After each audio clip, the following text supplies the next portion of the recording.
성도 여러분들께서는 복하면 가장 먼저 어떤 것들이 떠오르시나요? 어떤 물건, 어떤 사물, 사람, 아니면 어떤 상황. 복은 참 다양한 의미를 가지고 있는 말 중에 하나입니다. 우리 혜성교회 성도님들은 복하면 가장 먼저 이 문장을 떠올려야 되는데 기억하시죠? 우리 한번 해볼까요? 복을 받으려면 복 받을 장소에서 복 받을 짓을 해라. 우리 담임 목사님께서 늘 강조하시는 너무나 귀한 진리의 말씀입니다. 참 복이라는 말, 생각하면 생각할수록 참 좋고 또 때로는 너무 많은 것들이 담겨 있어서 막연하기까지도 한 말이 있습니다. 그리고 이 의미는 어떤 문화마다, 공동체마다 또 각 개인의 어떤 가치관마다 의미가 해석되어지는 것들이 조금씩 다를 수 있을 것이라고 생각이 됩니다. 예를 들어서 세상 사람들에게 복이라고 하면 어떤 것일까요? 자기가 살아가는 그 세계 속에서 또 자기가 생각하는 가치관과 또 자기가 생각하는 기준, 그 안에서 나를 즐겁게 해주고 나를 만족시켜주고 나에게 유익을 주는 어떤 것, 그것이 주어질 때 참 복받았다, 저 사람은 참 복된 사람이구나 라고 생각할 것입니다.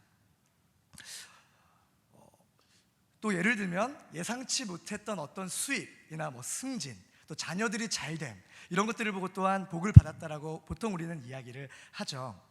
그렇다면 성경에서 말하고 있는 복, 그 복은 어떤 복일까요? 세상 사람들이 말하는 복은 세상이니까 전혀 달라, 이렇게 과연 말을 하고 있을까요? 그렇지 않다는 것을 우리는 잘 알고 있습니다. 창세기를 보게 되면 아브라함과 이삭과 야곱에게 하나님께서 복을 주셨다라는 말과 함께 엄청난 부와 또 권세와 또 주변 사람들이 그를 두려워하는 힘까지 주셨다라는 말과 함께 하나님이 복을 크게 주셨다라고 말하고 있습니다. 그들이 생각하는 복과 성경이 말하고 있는 복이 그렇게 다르지만은 않은 것 같습니다. 하지만 우리가 성경을 더 깊이 그리고 또 이곳저곳 살펴보다 보면 성경이 말하고 있는 복은 비단 이 복만이 아니구나 라고 하는 것을 우리는 알 수 있게 됩니다.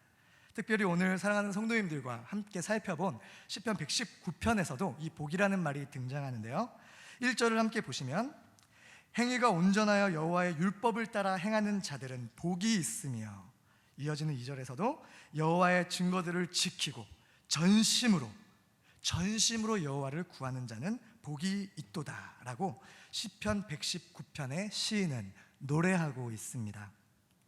성경에서 강조하는 또 다른 복, 우리가 오늘 함께 살펴볼 이 복은 보통 하나님의 율법, 하나님의 계명, 하나님의 뜻, 하나님의 길과 늘 언제나 연결되어져서 등장하는 복이라는 단어입니다. 우리가 너무나 잘 알고 있는 시편 1편에서도 등장하는 그 복 있는 사람은 악인의 꾀를 쫓지 않고, 쭉 이어지는 그 말씀 가운데 이 복이 같은 단어로 사용되고 있습니다. 시편 94편에서도 여호와여 주로부터 징벌을 받으며 주의 법으로 교훈하심을 받는 자가 복이 있나니, 이렇게 하나님의 어떤 법과 또 하나님의 징계와도 함께 등장하기도 하는 이 복입니다. 어쨌든 복은 좋은 것이죠. 믿으시죠? 오늘 함께 나누고자 하는 이 복이, 하나님의 이 복이 저와 우리 사랑하는 성도님들 삶 가운데 충만하게 넘치기를 소망합니다. 오늘 본문 119편 1절부터 우리가 한번 찬찬히 살펴보게 되면 사실 1절에서 3절까지를 보면 약간 화가 납니다. 성도님들은 아무렇지도 않으셨나요? 늘 그냥 읽는 구절이니까 그런가 보다, 그래 성경 기자가 쓴 말이니까 맞지 라고 생각할 수 있는데, 가만히 살펴보면 이 복은 왠지 우리와 거리가 멀게 느껴지는 복이기도 합니다. 함께 살펴보죠. 1절에서 복 있는 자는 어떤 사람들이라고 시편 119편은 이야기를 하고 있습니까? 행위가 어떻다고요? 온전하여 여호와의 율법을 따라 행하는 자. 주님, 2절은 어떻습니까? 여호와의 증거들을 지키고 전심으로 여호와를 구하는 자들이라고 말하고 있습니다. 그리고 3절에서 마지막 어퍼컷을 날려주는데요, 심지어 그들이 불의를 행하지 않고 주의 도를 행하는 자들이라고 풀어서 설명하고 있습니다. 이 본문이 말하는 대로 복 있는 자가 되려면 하나님 앞에서 아주 조금의 불완전함도 없어야 하고, 언제나 하나님 말씀을 기억하고 그 말씀대로 사는 자가 복이 있다라고 이야기를 합니다. 이 1절에서 3절을 노래하는 이 시인이 어떤 마음으로 이 노래를 부르는지는 잘 모르겠지만 아직은 이 구절을 들었을 때 저는 처음에 너무나 마음이 답답했습니다. 나는 그러면 하나님의 이 복된 자리에 들어갈 수 없는 자인가? 왜냐하면 저는 저의 삶을 너무나 잘 알기 때문입니다. 어젯밤에 내가 무슨 생각을 했고, 지나가는 아름다운 아가씨를 볼 때마다 내 눈과 나의 귀와 나의 생각 속에 스쳐가는 그 모든, 여기까지만 하겠습니다. 저는 저를 잘 알고 하나님 그 거룩하심 앞에 서면 아무것도 아닌 자라는 것을 너무나 잘 알기 때문입니다. 사랑하는 성도 여러분, 비단 이것이 저만의 이야기일까요? 우리는 결코 하나님의 안전하심 앞에 섰을 때 우리는 정말 우리의 부족함과 더러움이 드러나는 죄인일 뿐입니다. 다시 본문으로 한번 돌아가 볼까요? 시편 119편 1절에서 8절에 대한 이야기, 우리가 전체적으로 보니 이 본문에 대해서 잠깐만 말씀을 드릴게요. 이 1절에서 8절은 저희가 크게 세 부분으로 나누어서 볼 수 있습니다. 1절에서 3절, 그리고 4절, 그리고 5절에서 8절까지 크게 세 구조로 나누어져서 저희가 이렇게 해석을 할 수 있는데요. 앞서 본 것과 같이 1절에서 3절은 하나님 앞에 복이 있는 자에 대한 이야기를 하고 있습니다. 그리고 4절은 그 사이에서 전환을 이루고 있고요. 조금 어려운 말입니다. 재미없는 얘기일 수도 있는데요, 조금만 참고 한번 들어봐 주십시오. 그리고 5절에서부터 8절은 우리가 볼 것인데요, 그 5절에서 8절에서는 이 1절에서 3절 속에서 통해서 본 이 하나님의 복받는 사람의 완전함 앞에 서서 그 완전함에 미치지 못하는 그 시인이, 아이고 주님, 이거 어떻게 합니까? 나 좀 도와주십시오 라고 간구하는 구절로 이루어져 있더라고요. 함께 살펴보겠습니다. 4절입니다. 주께서 명령하사 주의 법도를 잘 지키게 하셨나이다. 처음에 저도 이 구절을 보고 도대체 갑자기 이 구절이 왜 나왔지?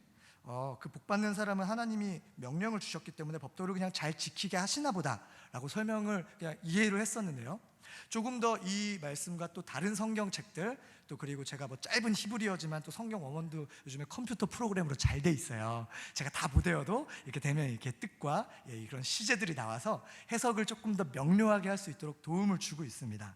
그렇게 보니까 이 구절이 주고 있는 이 뉘앙스랑은 조금 다른 뜻이 담겨져 있는 것을 발견하게 되었습니다.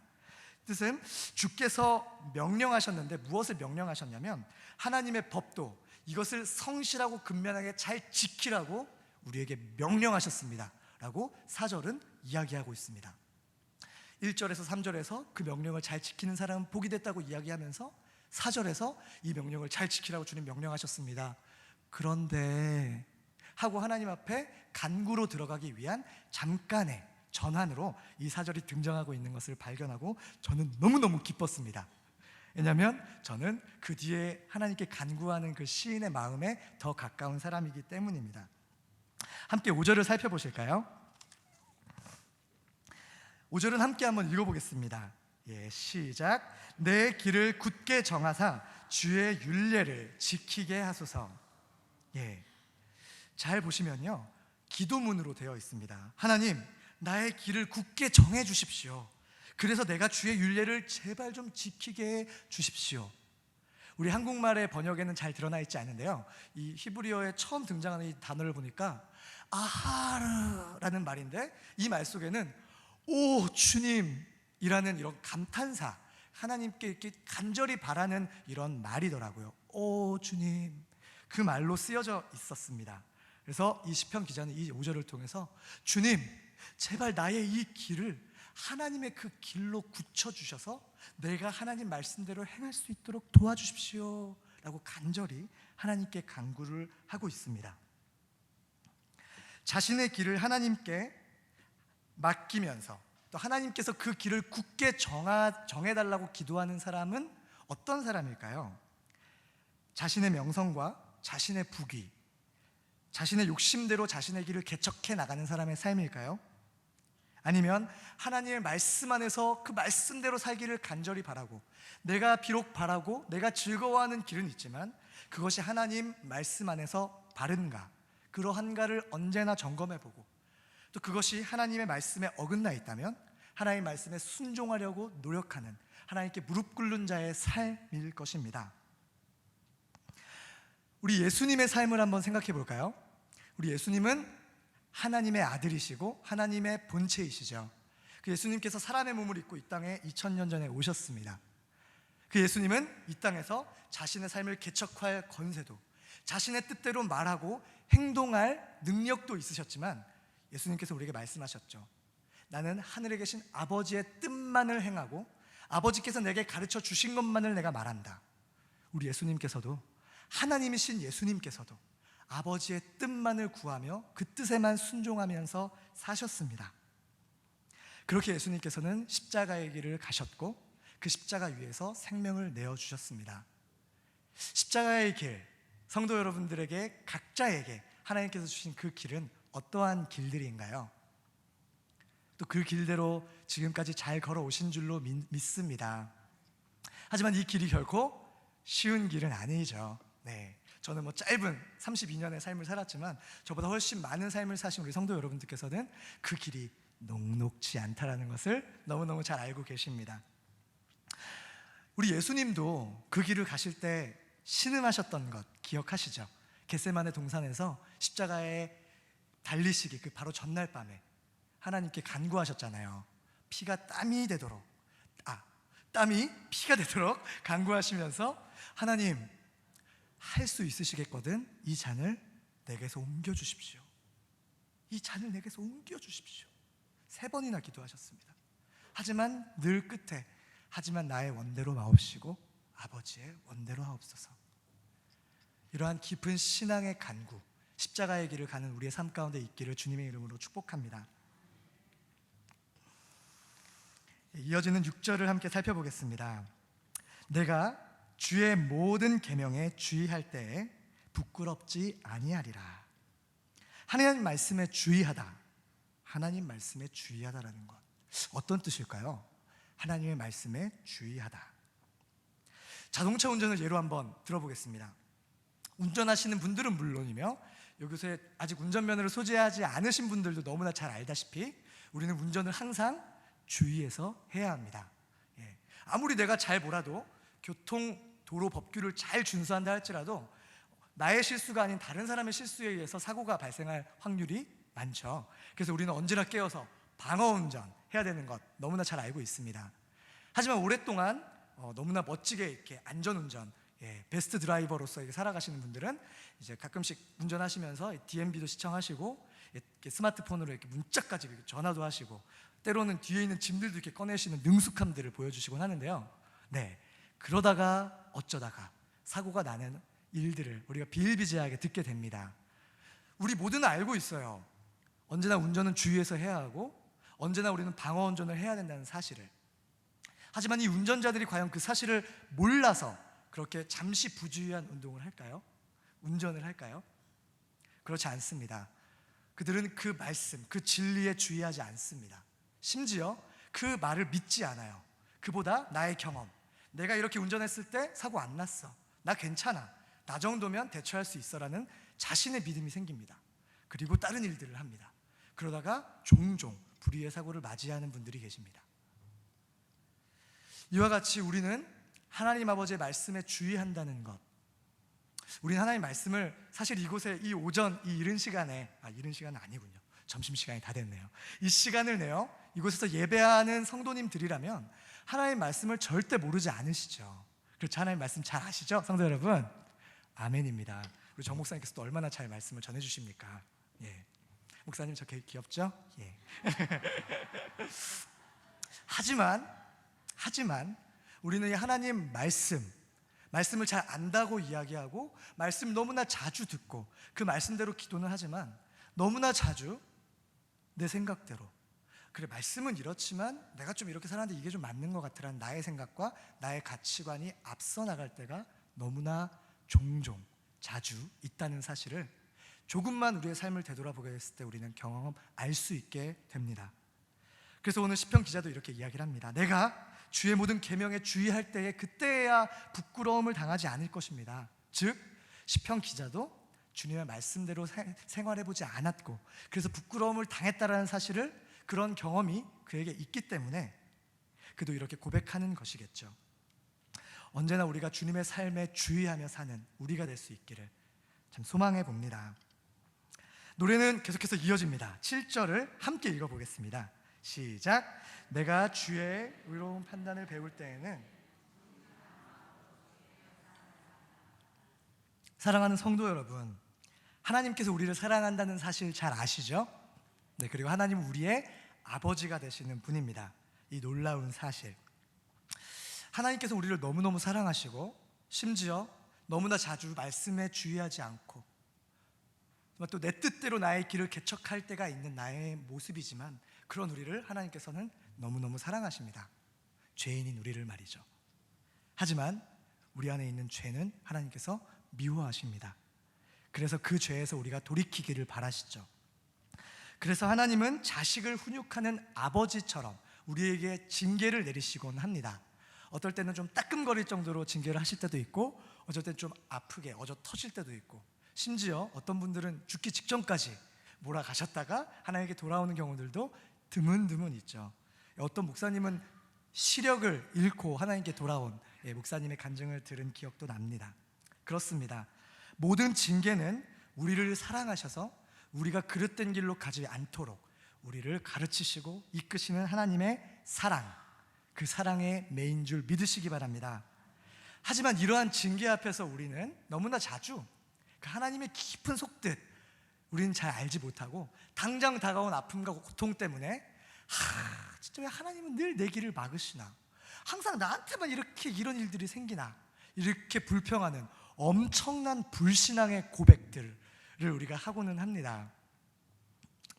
하지만 그렇기에 우리는 본문 7절 속에 담긴 시인의 신앙 고백을 배워야 합니다. 내가 주의 의로운 판단을 배울 때에는 정직한 마음으로 주께 감사하리이다. 하나님의 정직한 판단, 그 징계를 우리가 받게 될 때 당장 아플 수 있고 당장 어려울 수 있지만, 우리는 그때마다 정직하게 우리 자신을 되돌아보면서 내가 또 어떻게 주님의 길에서 어긋났는지, 내가 또 얼마나 주님의 말씀에 부주의하게 살았는지 우리 자신을 돌아보며 우리에게 징계를 내리시는 하나님께 감사합니다. 주님은 언제나 선하시며 나에게 가장 좋은 것을 주시는 분이며, 그래서 이 징계가 나에게 온 줄로 믿습니다. 감사의 고백 들으시는 저와 우리 성도님이 되시기를 축복합니다. 마지막 8절을 함께 보도록 합니다. 드디어 본문의 마지막 구절입니다. 행위가 온전하여 여호와의 율법을 따라 행하는 자는 복이 있도다라고 시작하던 이 1절에서 8절의 이 시가 어떻게, 얼마만큼 놀라운 반전을 보여주는지 확연하게 드러나는 구절입니다. 제가 8절을 읽겠습니다. 내가 주의 율례들을 지키오리니 나를 아주 버리지 마옵소서. 지금 그가 하나님께 요청하고 있는 것이 무엇이죠? 하나님, 나를 버리지 말아주세요. 지금 이 시는 어떤 사람입니까? 세상에 이 성경책에 쓴 기록이 66권의 하나님의 말씀이라고 기록된 거룩한 성경의 저자입니다. 성령님께 감동되어 성령님께서 그와 혼연일체가 되셔서 이 말씀을 기록하셨고, 이 노래가 불려졌고 그 노래가 기록되어져서 오늘날 우리에게까지 남겨진 성경의 거룩한 저자입니다. 그런데 그러한 그가 하나님의 진리를 아는 그가 하나님께 간구하고 있습니다. 하나님, 제발 나를 아주 버리지 말아 주십시오. 우리는 예수님의 보혈로 구원을 얻은, 새 생명을 얻은 주님의 자녀라는 사실 믿으시죠?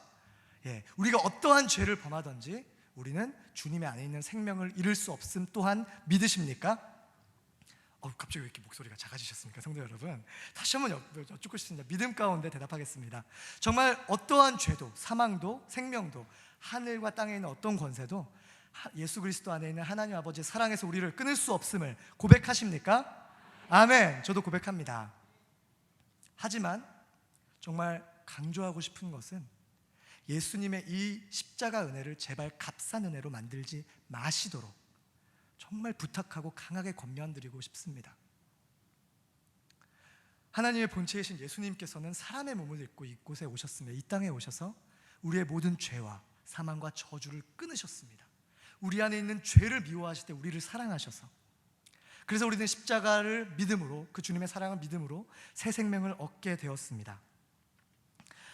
그럼에도 불구하고 우리는 그 십자가 보혈의 능력에 안주하여서 때로는 그래, 예수님께서 나의 죄를 사해 주셨고 죽기 직전까지 짓는 죄까지 해결됐으니 이 정도는 괜찮아라고 우리 자신을 정당화시키면서 그 죄의 자리로, 하나님의 말씀이 아닌 악인의 자리, 악인의 꾀를 쫓는 그 자리로 우리는 너무나 갈 때가 많지는 않습니까?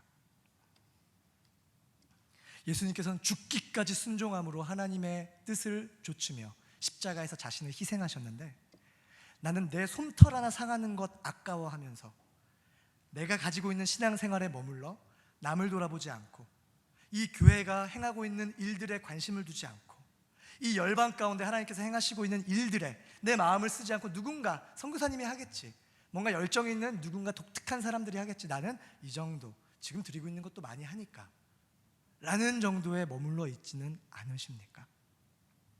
이것은 저의 이야기이기도 합니다. 시편 119편을 쓴 이 시인도 하나님께 이 율법을 아마 우리보다 알면 더 잘 알았을 것이고, 아마 행하였다면 모르겠습니다. 정말 우리보다 더 잘 행하지 않았을까? 저보단 잘 행했을 것 같아요. 제가 너무나 겸손해가지고요. 정말 이러한 시편 기자도 8절에서 하나님, 제발 나를 아주 버리지 말아 주십시오, 이렇게 간절히 구하고 있는 그의 마음속에 있는 하나님을 향한 처절하고 간절한 열정, 하나님 말씀을 향한 그 간절함, 과연 우리에게는 얼마나 남아있는지 우리 자신을 돌아보는 시간이 되기를 바랍니다. 말씀을 맺겠습니다. 복 있는 자, 하나님의 완전하신 그 완전하심을 따라 율법을 언제나 행하는 자, 그 복 있는 자의 자리로 우리가 우리의 힘만으로, 우리의 노력만으로 설 수 없음을 이 시간 성경이 증거하고 있습니다. 하지만 하나님께서는 다시 말씀하십니다. 너희는 나의 말씀을 지켜 행하며 나의 거룩함과 같이 너희도 거룩하라. 그래서 우리는 이 시편의 기자, 그가 마지막에 부르짖었던 이 외침 소리를 우리가 함께 마음으로 품고 외쳐야 할 것입니다. 하나님, 이 죄인을 긍휼히 여겨 주시옵소서. 날 때부터 내 안에는 선한 것이 없고 난 태중에서, 죄인인 나의 모친의 태중에서 나는 잉태된 자입니다. 하나님, 나는 주님의 은혜가 필요한 자입니다. 그래서 우리가 주님 앞으로 무릎 꿇고 나아가는 그때에 우리의 불완전함과 하나님 아버지의 완전함 사이에서, 하나님의 완전하심과 우리의 불완전함 사이에 여전히 굳게 서 있는 십자가로 우리는 나아가게 되는 것입니다. 이 예수 그리스도의 온전하신 사랑 속에서 우리 안에서 오늘 이 시간도 역사하시는 그 성령님의 능력을 의지하며 하나님께 우리의 모든 삶을 내어 맡기고 순종하는 삶을 우리 모두가 살기를 주님의 이름으로 축복합니다. 또한 주의 계명을 늘 주의하고 하나님의 의로운 판단을 배울 때에는 정직하게 우리 자신을 돌아보며 생명 다해 주님의 말씀을 지키겠노라고, 주님 제발 내가 주님의 뜻을 행할 수 있도록 나의 생명 다해, 나의 목숨 다해, 나의 뜻과 힘 다해 하나님 아버지의 그 뜻대로 살아갈 수 있도록 나를 붙잡아 주시옵소서. 이렇게 기도하는 저와 우리 모든 회성의 성도 여러분들이 되시기를 주님의 이름으로 축복합니다. 함께 기도하시겠습니다. 하나님, 우리의 모든 길과 나의 모든 생각과 나의 모든 전 존재를 하나님께 순종함으로 내어 드립니다.